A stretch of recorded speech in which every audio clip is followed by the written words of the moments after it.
देवा गणपति देवा देवा देवा गणपति देवा। गणपति गणराज पधारो आज हमरो द्वार। गणपति गणराज पधारो आज हमरो द्वार।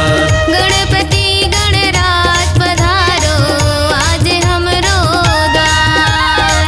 गणपति गणराज पधारो आज हमरो द्वार। मंगल मूर्ति विघ्न हरैया सब देता माँ पहले पूजैया।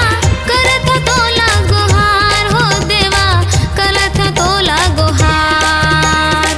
गणपति गणराज पधारो आज हमरो द्वार।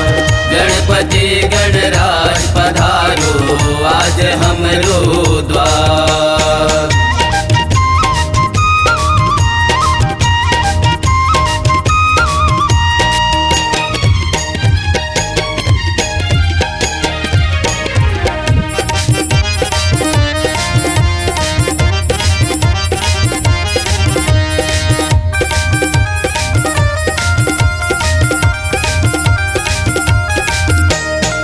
अष्टविनायक सर्वांग सुंदर सब देव गुण गावतारा।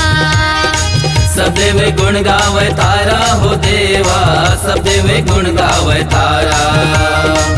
सुख करता दुख हरता सब कहे गौरी कुमारा। सब कहे गौरी कुमारा हो देवा सब कहे गौरी कुमारा। गजवदना लंबोदर देवा लड्डू के भोग लगे संग मेवा। करत तोला जोहार देवा करत तोला जोहार। गणपति गणराज पधारो आज हमरो द्वार।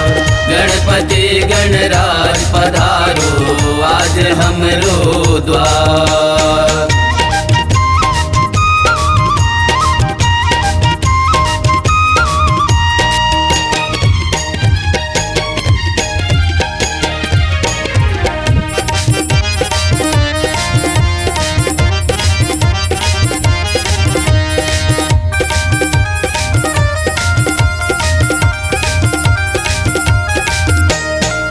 मंगलकारी कामना पूर्ति करत देव तय हन्यारा।